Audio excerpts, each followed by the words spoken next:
Good morning, my dear students. Welcome back to our new class. In the last class, we will discuss about Mameluke dynasty. Okay, Mameluke dynasty is otherwise known as slave dynasty. Okay, who were the famous rulers of Mameluke dynasty? They were Qutbuddin Aibak, Iltutmish, Razia Sultana, and Balban. Okay. Then we can go on to discuss about some other details of Mameluke dynasty. Okay. In the last class, we will discuss about after Qutbuddin Aibak, Iltutmish came into power and he was the famous ruler. Okay. കഴിഞ്ഞ ക്ലാസ്സിൽ നമ്മൾ എന്താണ് discuss ചെയ്തത്? ഖുത്ബുദ്ദീൻ ഐബക്കിന് ശേഷം ഇൽത്തുമിഷ് അധികാരത്തിലെത്തി അല്ലേ? ഇൽത്തുമിഷ് വളരെ powerful ആയിട്ടുള്ള ഒരു റൂളർ ആയിരുന്നു. Qutbuddin Aibak is also a powerful ruler. എന്നാൽ അദ്ദേഹത്തെക്കാൾ കൂടുതൽ സാമ്രാജ്യത്തിൻ്റെ അല്ലെങ്കിൽ മാമലുക് ഡൈനാസ്റ്റിയുടെ ഡെവലപ്മെന്റിന് വേണ്ടിയിട്ട് പരിശ്രമിച്ചത് ആരായിരുന്നു? ഇൽത്തുമിഷ് ആയിരുന്നു അല്ലേ? അദ്ദേഹം ഒരു യൂണിറ്ററി എക്കണോമിക് സിസ്റ്റം അല്ലേ, അല്ലെങ്കിൽ ഒരു യൂണിറ്ററി എക്കണോമിക് സിസ്റ്റം കൊണ്ടുവരാൻ ശ്രമിച്ച ആളായിരുന്നു ആര്? Iltutmish. And he introduced new types of coins, namely തങ്ക ആൻഡ് ജിറ്റാൾ. ഓക്കെ, തങ്ക അല്ലെങ്കിൽ ജിറ്റാൾ എന്നീ പേരിൽ രണ്ട് നാണയങ്ങൾ ഇൻട്രൊഡ്യൂസ് ചെയ്ത ആളായിരുന്നു ആര്? ഇൽത്തുമിഷ് അല്ലെ? ഒരു യൂണിറ്ററി എക്കണോമിക് സിസ്റ്റം അല്ലെങ്കിൽ മോണിറ്ററി സിസ്റ്റം, ഒരു യൂണിറ്ററി മോണിറ്ററി സിസ്റ്റം അല്ലെങ്കിൽ ഒരു യൂണിറ്ററി എക്കണോമിക് സിസ്റ്റം, ഒരു ഏകീകൃത എന്താ പറയുക സാമ്പത്തിക സമ്പ്രദായം കൊണ്ടുവന്ന ആളായിരുന്നു ആര്? ഇൽത്തുമിഷ് അല്ലെ? ഒരു യൂണിറ്ററി എക്കണോമിക് സിസ്റ്റം, ഏകീകൃത സാമ്പത്തിക സമ്പ്രദായം അല്ലെ കൊണ്ടുവന്ന ആളായിരുന്നു ആര്? ഇൽത്തുമിഷ്. അതിന് വേണ്ടിയിട്ട് അദ്ദേഹം ഇൻട്രൊഡ്യൂസ് ചെയ്ത രണ്ട് കോയിൻസ് ആണ് തങ്ക ആൻഡ് ജിറ്റാൾ. തങ്ക ആൻഡ് ജിറ്റാൾ അല്ലെ? രണ്ട് കോയിൻസ് ഇൽത്തുമിഷ് ഇൻട്രൊഡ്യൂസ് ചെയ്ത രണ്ട് കോയിൻസ് ആയിരുന്നു തങ്ക ആൻഡ് ജിറ്റാൾ. വെരി ഇമ്പോർട്ടൻറ്റ്, ഒരുപാട് എക്സാമിന് ചോദിച്ചിട്ടുള്ളതാണ്. സോ നിങ്ങൾ ഒരിക്കലും അത് കൺഫ്യൂസ്ഡ് ആവരുത്. Tanka and jital were the two coins introduced by Iltutmish. വളരെ ഇമ്പോർട്ടൻ്റ് ആണ്. സോ എല്ലാവരും ഓർത്ത് വയ്ക്കുക. Okay, tanka and jital was the famous coins introduced by the Iltutmish. Okay, മറക്കരുത് കേട്ടോ. മസ്റ്റായിട്ട് നിങ്ങളത് ബൈ ഹാർട്ട് തന്നെ വേണം. Okay, then Balban was the major ruler who rose to power after the reign of Iltutmish. എന്നാൽ ഇൽത്തുമിഷിന് ശേഷം അല്ലെ, ഇൽത്തുമിന് ശേഷം അധികാരത്തിൽ വന്ന ഏറ്റവും പ്രധാനപ്പെട്ട റൂളർ ആയിരുന്നു ബാൽബൻ. ഓക്കെ, യഥാർത്ഥത്തിൽ ഇൽത്തുമിഷിനെയാണ് നമ്മൾ ഡൽഹി സുൽത്താനേറ്റിന്റെ യഥാർത്ഥ എന്താ പറയുക ഫൗണ്ടർ എന്നൊക്കെ നമ്മൾ പറയുന്നത്. കാരണം ഇൽത്തുമിഷിന്റെ ഭരണകാലത്താണ് ഖലീഫയുടെ അല്ലേ, നമുക്കറിയാം മുസ്ലിം ഒരു ഡൈനാസ്റ്റികളുടെയൊക്കെ ഒരു ടോപ്പ് മോസ്റ്റ് പവർ എന്ന് പറയുന്നത് ആ കാലത്ത് ഖലീഫയായിരുന്നു. അപ്പോൾ ഖലീഫയുടെ റെക്കഗ്നിഷനോട് കൂടിയിട്ട് ഇന്ത്യ ഭരിച്ചത് അല്ലെങ്കിൽ ഡൽഹി ഭരിച്ചത് ആരായിരുന്നു? ഇൽത്തുമിഷ് ആയിരുന്നു. ഓക്കെ, ഇൽത്തുമിന് ശേഷം അല്ലെങ്കിൽ ഇൽത്തുമിഷിന് ശേഷം അധികാരത്തിൽ വന്നത് അദ്ദേഹത്തിന്റെ മകളായ റസിയ സുൽത്താനയാണ്. അതിനുശേഷമാണ് ആര് വന്നത്? ബാൽബൻ വന്നത്. അപ്പം നമ്മൾ റസിയ സുൽത്താനെ കുറിച്ച് നമ്മൾ കഴിഞ്ഞ ക്ലാസ്സിൽ തന്നെ പറഞ്ഞു അല്ലേ? The first woman ruler of Delhi അല്ലെങ്കിൽ first woman ruler in India എന്ന് വേണമെങ്കിൽ തന്നെ പറയാം അല്ലേ? ആദ്യത്തെ വനിതാ ഭരണാധികാരി ആയിരുന്നു ആര്? Sultana Razia. Listen, Sultana Razia was the only woman ruler of Delhi Sultanate. She was the daughter of Iltutmish. She lost her power owing the protest from some nobles. So, after the death of Iltutmish, Razia Sultana, the daughter of Iltutmish, came into power. അല്ലേ? അവർ വളരെ famous ആയിട്ടുള്ള ഒരു റൂളറാണ്. പക്ഷേ is very powerful also. അങ്ങനെ അവർ വളരെ ഭംഗിയായിട്ട് അല്ലെങ്കിൽ നല്ല ഗംഭീരമായിട്ട് അവർ ഡൽഹി സുൽത്താനേറ്റ് ഭരിക്കാൻ ശ്രമിക്കുകയും എന്നാൽ ചില നോബിൾസിന്റെ ഭാഗത്ത് നിന്ന് പ്രൊട്ടസ്റ്റ് വരികയും അവർക്ക് അധികാരം നഷ്ടമാവുകയും ചെയ്തു അല്ലേ?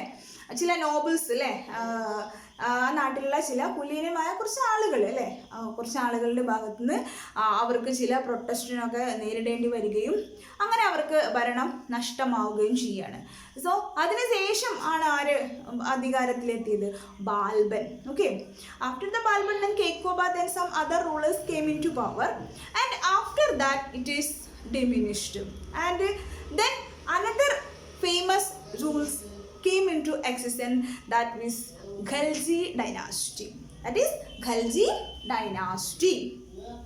So now we can going to discuss about Ghalji dynasty. So നമ്മൾ ഫസ്റ്റ് റൂളർ അല്ലെങ്കിൽ ഫസ്റ്റ് ഡൈനാസ്റ്റി അത് നമ്മൾ കംപ്ലീറ്റ് ചെയ്തു കേട്ടോ. അപ്പോൾ ഫസ്റ്റ് ഡൈനാസ്റ്റി എന്ന് പറഞ്ഞത് ഏതായിരുന്നു? Mamluk dynasty or slave dynasty, അടിമ വംശം. Mamluk dynasty is otherwise known as slave dynasty. Slave dynasty എന്ന് പറഞ്ഞു കഴിഞ്ഞാൽ എന്താണ്? അടിമ വംശം. ഈ അടിമ വംശത്തിലെ പ്രധാനപ്പെട്ട rulers ആരൊക്കെയായിരുന്നു?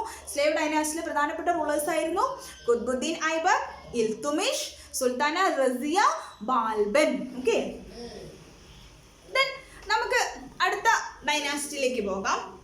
The expansion of sultanate. അപ്പോൾ നമ്മൾ ഇപ്പോൾ എന്താ കാണുന്നത്? ഡൽഹി മാത്രമാണ് ഇപ്പോൾ ഇവരുടെ ഒരു ഇങ്ങനെ കോൺസെൻട്രേറ്റ് ചെയ്തിരിക്കുന്നത് അല്ലേ.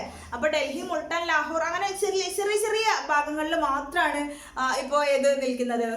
ഡൽഹി സുൽത്താനേറ്റ് നിൽക്കുന്നത്. അപ്പോൾ ഇനി നമ്മൾ കാണാൻ പോകുന്നത് സുൽത്താനേറ്റ് ഓഫ് ഡൽഹി കുറച്ചും കൂടെ അങ്ങോട്ട് വാസ്റ്റ് ആവാൻ പോവാണ് നമ്മൾ കാണുന്നത്. So listen here, this is the consider, this is the map of India. Okay, then ഇവിടെ ശ്രദ്ധിക്കണം നിങ്ങൾ. അപ്പോൾ നമുക്കറിയാം ഏകദേശം അപ്പോൾ ഇതിങ്ങനെ ഡൽഹി ആണെങ്കിൽ ഈ ഭാഗത്ത് ഇങ്ങനെ കുറച്ച് ഭാഗത്താണ് ഇപ്പോൾ ഏത് ആരുടെ ഭരണം ഉണ്ടായിരുന്നത്. അപ്പോൾ നമുക്കറിയാൻ സാധിക്കുന്നത് നോക്കിയൊക്കെ നിങ്ങൾ ഗുജറാത്തിൻ്റെ ഒക്കെ ഈ ഭാഗം മുതൽ ഇങ്ങനെ ഇങ്ങനെ ഇങ്ങനെ കൊണ്ട് പോവാണ് അല്ലേ. അപ്പോൾ വളരെ കുറച്ച് ഭാഗം ഈ ഭാഗത്തൊക്കെ ഒന്നുമില്ല കേട്ടോ, അങ്ങനെ ഒരു കുറച്ച് ഭാഗം മാത്രമാണ്. അപ്പോൾ ഏകദേശം ഒരു ഇത്രയും ഭാഗമാണ്. അപ്പോൾ ഇവിടെ നമുക്ക് ഡൽഹി, ലാഹോർ അല്ലേ, അങ്ങനെ കുറച്ച് സ്ഥലങ്ങളൊക്കെ നമുക്ക് അവിടെ കാണാൻ സാധിക്കും. തന്നെ ഈ ഭാഗത്തായിട്ട് ലാഹോർ, മുൾട്ടാൻ അല്ലേ, ഡൽഹി, ലാഹോർ, മുൾട്ടാൻ, ദെൻ ഇവിടെ ബംഗാൾ അല്ലേ. നോക്കിയിട്ട് നിങ്ങൾ, ദിസ് ഈസ് ലാഹോർ, മുൾട്ടാൻ, ഡൽഹി, ബംഗാൾ. ഇത്രയും ഭാഗമാണ് ആരുടെ കീഴിലുണ്ടായിരുന്നത്? സ്ലേവ് ഡൈനാസ്റ്റിയുടെ കീഴിലാണ്. അപ്പോൾ സ്ലേവ് ഡൈനാസ്റ്റിയുടെ കീഴിൽ എന്ന് പറയുമ്പോൾ ഏകദേശം ഉണ്ടല്ലോ ഇത് ഇത്രയും ഭാഗം അല്ലേ, ഇത്രയും ഭാഗമാണ് അവരുടെ കീഴിൽ ഉണ്ടായിരുന്നത്. അപ്പോൾ ഒരു ചെറിയൊരു പോർഷൻ മാത്രമാണിത്. പക്ഷെ ഇനി നമ്മൾ കാണാൻ പോകുന്നത് the expansion of sultanate empire. The expansion of sultanate empire. The Ghalji dynasty succeeded by Mamluk dynasty. Alauddin Khalji was the most prominent among the Ghalji rulers. It was during his reign that the south and the west region of India came under the Delhi Sultanate. Gujarat was the first region that came under his control. നമുക്ക് നോക്കാം, മാമലൂക്ക് ഡൈനാസ്റ്റിക്ക് ശേഷം നിലവിൽ വന്ന മറ്റൊരു sultanate rule ഏതായിരുന്നു? That is Khalji dynasty. That is Khalji dynasty. Khalji dynasty. Okay, നമുക്കറിയാം Alauddin Khalji was the famous ruler in the Khalji dynasty. Alauddin Khalji. Alauddin Khalji ആയിരുന്നു ഖൽജി ഡൈനാസ്റ്റിയിലെ ഏറ്റവും പ്രധാനപ്പെട്ട റൂളർ, ഫേമസ് റൂളർ. സോ ഈ ഖൽജി ഡൈനാസ്റ്റിയുടെ കീഴിലേക്ക് ഡൽഹി സുൽത്താനേറ്റ് വന്നപ്പോഴാണ് ഡൽഹി സുൽത്താനേറ്റ് കൂടുതൽ വികാസം പ്രാപിക്കാൻ തുടങ്ങിയത്. Alauddin Khalji was the most prominent among the Khalji rulers. It was during his reign that the south and the west region of India came under the Delhi Sultanate. Okay, so Delhi sultanate Khalji ഡൈനാസ്റ്റിയുടെ കീഴിൽ വന്നപ്പോഴാണ് south and west region of India came under the control of sultanate or Khalji അല്ലേ. അപ്പം നമ്മൾ നേരത്തെ മാമലൂക്ക് dynasty പഠിച്ചപ്പോൾ നമ്മൾ കണ്ടു ഗുജറാത്തിൻ്റെ ആ ഒരു പോർഷനൊന്നും ആരുടെ കീഴിലായിട്ടില്ല. ഗുജറാത്തിൻ്റെ ആ പോർഷനൊന്നും മാമലൂക്ക് ഡൈനാസ്റ്റിയുടെ കീഴിലായിട്ടില്ല, നമ്മൾ നേരത്തെ അത് കണ്ടു. എന്നാൽ Alauddin Khilji അധികാരത്തിലേറിയപ്പോൾ, when he came into power, Alauddin Khilji came into power, the south and west portion of India under the control of Alauddin Khalji or Khalji rulers അല്ലേ. ഖൽജി റൂളേഴ്സിന്റെ കീഴിൽ വരികയാണ്. South and west part of India Alauddin ഖൽജിയുടെ കീഴിലാവുന്നതാണ് നമ്മൾ കാണാൻ പോകുന്നത്. അപ്പോൾ നിങ്ങൾക്കത് കുറച്ചും കൂടെ ഡീറ്റെയിൽ ആയിട്ട് നമുക്കൊരു മാപ്പിലൂടെ ഒന്ന് കാണാം. സോ ലിസൺ ഹിയർ അല്ലേ. നമ്മളിങ്ങനെ കാണുകയാണെങ്കിൽ ഇന്ത്യയുടെ മാപ്പ് ഇങ്ങനെ പോകുന്നു അല്ലേ. അപ്പോൾ ഇന്ത്യയുടെ മാപ്പ് ഇങ്ങനെ പോകുന്നു. ഈ മാപ്പിൽ നമ്മൾ കാണാൻ സാധിക്കുകയാണ് ഇത് എന്താ നമുക്കറിയാം എന്താണ് ഗുജറാത്ത് അല്ലേ. അപ്പോൾ ഇതാണ് ഇന്ത്യയുടെ ആ സമയത്തുള്ളൊരു മാപ്പാണ് നമ്മൾ കാണാൻ പോകുന്നത്. What are the geographical geographical peculiarities of Gujarat. Listen here. ഇവിടെ നിങ്ങൾക്ക് ഗുജറാത്തിലെ ഈ പോർഷനാണ് നമ്മൾ ഗുജറാത്ത് അല്ലേ. ഈ ഗുജറാത്തിന്റെ എന്തെങ്കിലും ജിയോഗ്രാഫിക്കൽ പെക്യുലിയാരിറ്റീസ് നിങ്ങൾക്ക് ഇവിടെ കാണാൻ സാധിക്കുന്നുണ്ടോ? ഭൂമിശാസ്ത്രപരമായിട്ട് ഗുജറാത്തിന്റെ ഒരു പ്രത്യേകത എന്താണെന്ന് നിങ്ങൾ ജസ്റ്റ് ഒന്ന് നോക്കി നോക്കിയേ. എന്താണ് നിങ്ങൾക്ക് ഗുജറാത്തിന്റെ ഒരു പ്രത്യേകത ആയിട്ട് ഇതിൽ എന്താണ് കാണാൻ സാധിക്കുന്നത് അല്ലേ? നമുക്കറിയാം ഗുജറാത്തിന്റെ മുഴുവൻ പോർഷനും എന്താണ്, ഇവിടെ എല്ലാം എന്താണ് അല്ലെ? ഇതെന്താണ് ഇവിടെ? അറേബ്യൻ സീ അല്ലെ, ഇവിടെ അറേബ്യൻ സീ ആണ് അല്ലെ. അപ്പൊ major portion of Gujarat covered by sea അല്ലെ. ഗുജറാത്തിന്റെ മുഴുവൻ ഭാഗവും അല്ലെ, മുക്കാൽ ഭാഗവും തീനാല് എന്താ പറയാ, സീനാല് എന്താണ് കവർ ചെയ്ത് കിടക്കുകയാണ് അല്ലെ. അപ്പൊ ഒരു major coastal line ആർക്കുണ്ട്?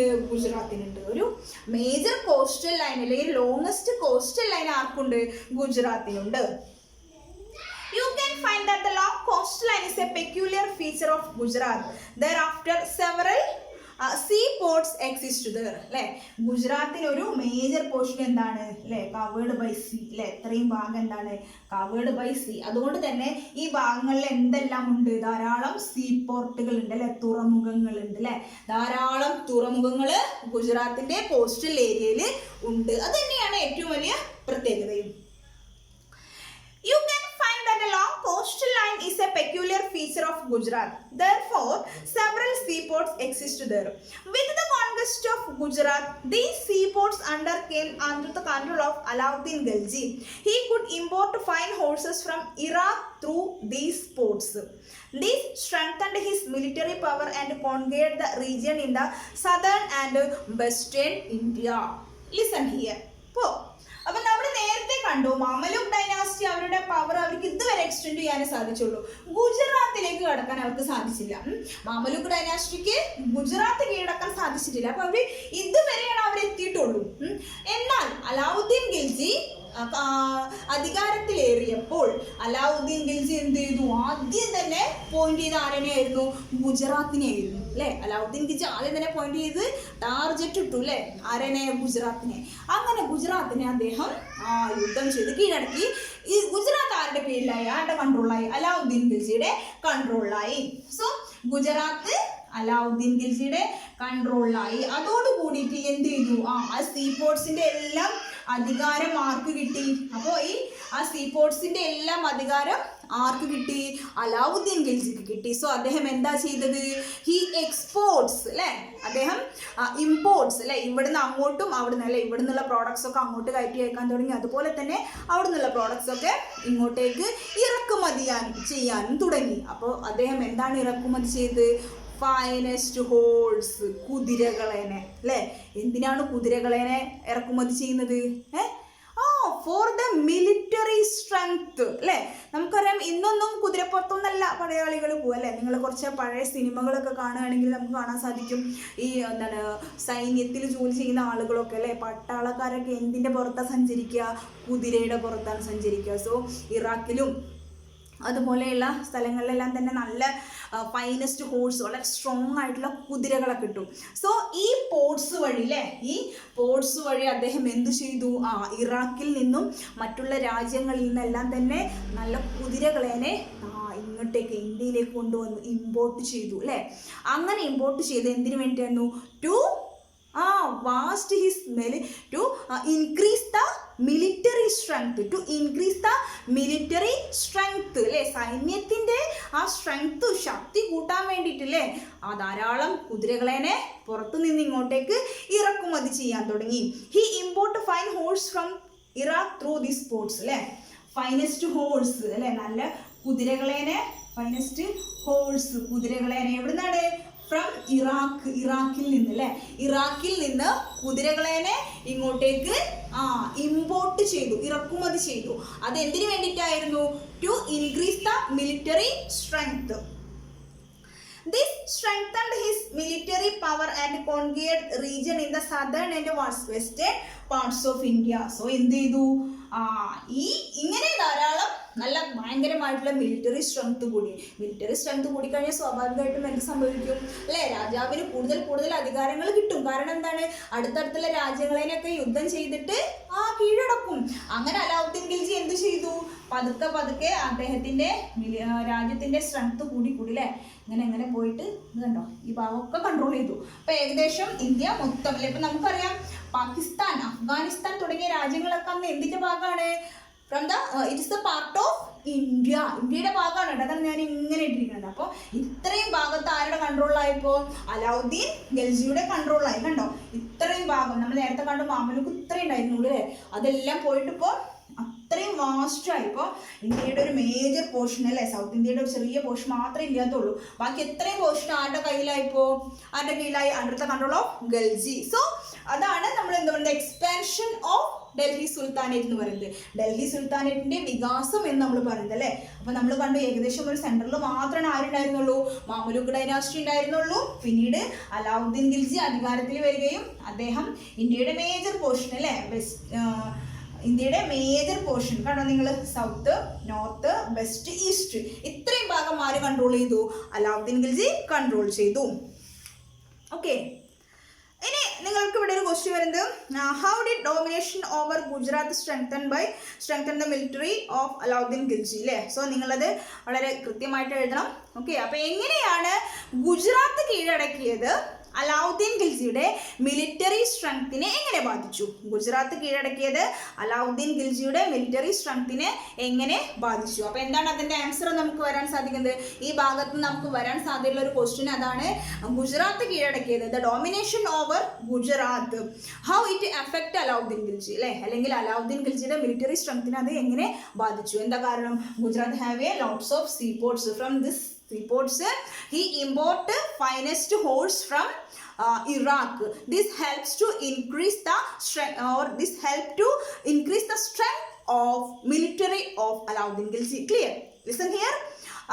Gujarat have a long coastal line and lots of seaports there. ഗുജറാത്തിന് ഒരു വലിയ കോസ്റ്റൽ ലൈൻ ഉണ്ട് അല്ലേ? ഒരു വലിയ കടൽ തീരമുണ്ട്. ഗുജറാത്തിന് ഒരു വലിയ കടൽ തീരമുണ്ട്. സോ ഈ കടൽ തീരം ധാരാളം പോർട്സ് അല്ലെ, സീ പോർട്സ്, ഹാർബറുകൾ, തുറമുഖങ്ങളുണ്ട്. By using these harbor or seaports, he import the finest horse from Iraq. By using this horse, he increased the strength of his military power.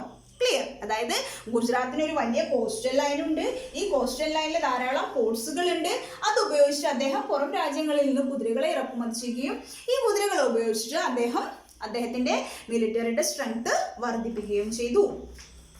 Okay, the Ghalji dynasty was succeeded by Tughlaq dynasty. Muhammad bin Tughlaq was an important ruler of Tughlaq dynasty. The rule more efficiently, he shifted the capital from Delhi to Devagiri and named after Daulatabad. Observe the location of Daulatabad in map.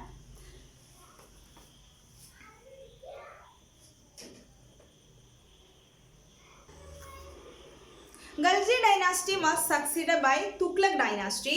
Muhammad bin Tughlaq was an important ruler of Tughlaq dynasty. The rule more efficiently, he shifted the capital from Delhi to Devagiri and renamed the latter as Daulatabad. Observe the location of Daulatabad in map. Daulatabad situated almost at the center of the expanded state. Muhammad bin Tughlaq thought that all the region could be controlled effectively by shifting the capital from Delhi to Daulatabad.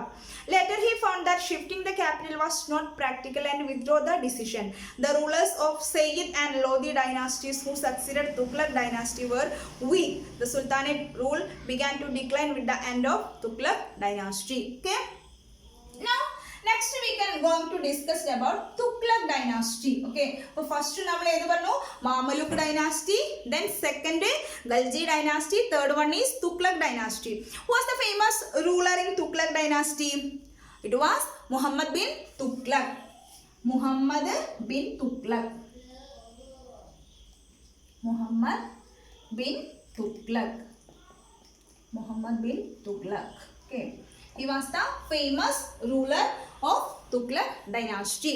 അപ്പോൾ നമ്മൾ കണ്ടു ഖൽജി ഡൈനാസ്റ്റിയിലെ India became washed under the control of, or Delhi Sultanate became washed under the control of Delhi Alauddin Khalji. Then Tughlaq dynasty came into power. The most famous ruler in the Tughlaq dynasty was Muhammad bin Tughlaq.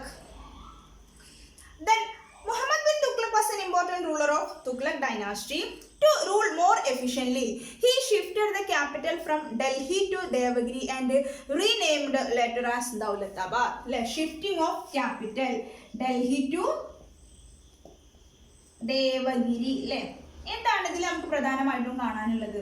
അപ്പം നമ്മൾ കണ്ടു ഡൽഹി അല്ലെ, India ഇങ്ങനെ നോക്കുമ്പോൾ just സെൻട്രലാണ് ഇത് ഡൽഹി എന്ന് പറയുന്നത്. ഏകദേശം ഇത്രയും ഭാഗത്തോളം ഇങ്ങനെ ഇന്ത്യ ഇങ്ങനെ ഡൽഹി സുൽത്താനായിട്ട് ഇങ്ങനെ വ്യാപിച്ചു കിടക്കുകയാണ്. സോ ഡൽഹി എന്ന് പറയുന്നത് അപ്പോൾ ഒരു കറക്റ്റ് സെൻട്രലല്ല. അപ്പോൾ മുഹമ്മദ് ബിൻ തുഗ്ലക്കിന് എന്ത് തോന്നിയെന്ന് പറയും, ഒരു കാര്യം ചെയ്യാം, ഈ ഡൽഹിയിൽ നിന്ന് ദൗലത്താബാദിലേക്ക് അല്ലെ ദേവഗിരിയിലേക്ക് എന്തു മാറ്റി അല്ലെ, ഏകദേശം ഇവിടെ വരും. ഈ ദേവഗിരിയിലേക്ക് അദ്ദേഹം എന്തു മാറ്റി? ദേവഗിരിയിലേക്ക് അദ്ദേഹം ക്യാപിറ്റൽ ഷിഫ്റ്റ് ചെയ്തു. ഡൽഹിയിൽ നിന്ന് ദേവഗിരിയിലേക്ക് അദ്ദേഹം ക്യാപിറ്റൽ ഷിഫ്റ്റ് ചെയ്തു. പക്ഷേ അങ്ങനെ ഷിഫ്റ്റ് ചെയ്തിട്ട് കുറച്ച് വർഷം കഴിഞ്ഞപ്പോൾ അദ്ദേഹത്തിന് മനസ്സിലായി ഡൽഹി വളരെ ഫെർട്ടൈൽ ആണല്ലേ, അത്രയൊന്നും ഫെർട്ടൈൽ അല്ല ഇത് Devagiri. So he again shifted the capital from Devagiri to Delhi. വീണ്ടും ഡൽഹിയിലേക്ക് തന്നെ മാറ്റി. ക്ലിയർ? ഓക്കെ. ആദ്യം ഡൽഹിയിൽ നിന്ന് അദ്ദേഹം ദേവഗിരിയിലേക്ക് ക്യാപിറ്റൽ സിറ്റിനെ ഷിഫ്റ്റ് ചെയ്തു. അങ്ങനെ ദേവഗിരി കുറച്ചു കാലമൊക്കെ ക്യാപിറ്റൽ സിറ്റി ആയപ്പോൾ അദ്ദേഹത്തിന് മനസ്സിലായി ഡൽഹിയുടെ അത്രയും പവർഫുൾ അല്ലേ ഇത് ദേവഗിരി. സോ അദ്ദേഹം എന്ത് ചെയ്തു, ദേവഗിരിയിൽ നിന്ന് വീണ്ടും അഗൈൻ ഡൽഹിയിലേക്ക് തന്നെ എന്ത് ചെയ്തു, ക്യാപിറ്റൽ ഷിഫ്റ്റ് ചെയ്തു. അപ്പോൾ ഫസ്റ്റ് അദ്ദേഹം ഡൽഹിയിൽ നിന്ന് ദേവഗിരിയിലേക്ക് എന്ത് ചെയ്തു, ക്യാപിറ്റൽ ഷിഫ്റ്റ് ചെയ്തു. അദ്ദേഹത്തിന് അത് ശരിയല്ല എന്ന് മനസ്സിലായപ്പോൾ അദ്ദേഹം എന്ത് ചെയ്തു, വീണ്ടും ഡൽഹിയിലേക്ക് തന്നെ ക്യാപിറ്റൽ ഷിഫ്റ്റ് ചെയ്തു അല്ലേ. ഈ ദേവഗിരിയുടെ പുതിയ പേരാണ് ദൗലത്താബാദ്. അല്ലേ, ദൗലത്താബാദ്. ദേവഗിരിയുടെ മറ്റൊരു പേരാണ് ദൗലത്താബാദ്. ഇത്രയാണ് നമ്മൾ ഇതിൽ പ്രധാനമായിട്ടും കാണാനുള്ളത്. അതുകൊണ്ട് തന്നെ ഇങ്ങനൊരു ഡിസിഷൻ അദ്ദേഹം നടത്തിയത് കൊണ്ട് അദ്ദേഹത്തിന് പറയുന്ന മറ്റൊരു പേരാണ് വൈസ്ഫൂൾ. എന്താണ് വിളിക്കുന്നത്? വൈസ്ഫൂൾ അല്ലേ. മുഹമ്മദ് ബിൻ തുഗ്ലക്കിനെ വിളിക്കുന്ന പേരാണ് വൈസ്ഫൂൾ. ബുദ്ധിമാനായ വിഡ്ഢി എന്ന് വിളിക്കും അല്ലേ. ബുദ്ധിമാനായ വിഡ്ഢി എന്ന് ആരെ വിളിക്കുന്നുണ്ട്? മുഹമ്മദ് ബിൻ തുഗ്ലക്കിനെ വിളിക്കുന്നുണ്ട്. ഇത്രയാണ് നമുക്ക് പ്രധാനമായിട്ടും ഏതിൽ പറയാനുള്ളത്? തുഗ്ലക് ഡൈനാസ്റ്റിയിൽ പറയാനുള്ളത്. സോ അപ്പോൾ ഇന്നത്തെ ക്ലാസ് ഞാനിവിടെ വൈൻഡപ്പ് ചെയ്യാണ്. എല്ലാവരും നന്നായിട്ട് വായിക്കുക കേട്ടോ. മറ്റൊരു കാര്യം പറയാനുള്ളത്, ഹോംവർക്ക് ചെയ്യുന്ന കാര്യത്തിൽ എല്ലാവരും മഹാമടിയന്മാരും മടിച്ചികളും ആയിട്ടുണ്ട്. ഓക്കെ, അത് ശരിയല്ല. നിങ്ങളെല്ലാവരും ഹോംവർക്ക് കൃത്യമായിട്ട് ചെയ്യണം. നിങ്ങൾക്കുള്ള ഹോംവർക്ക് ഞാൻ ഗ്രൂപ്പിൽ തരാം. സോ ഇന്നത്തെ ക്ലാസ് ഞാനിവിടെ അവസാനിപ്പിക്കുകയാണ്. നിങ്ങൾക്ക് എല്ലാവർക്കും മനസ്സിലായിട്ടുണ്ടാവും എന്ന് വിചാരിക്കുന്നു. സോ എല്ലാവരും നല്ല കുട്ടികളായിട്ട് പഠിക്കാൻ ശ്രമിക്കുക, നന്നായിട്ട് വായിക്കുക. Okay, so all of you stay at home, stay safely and study well. Okay, by.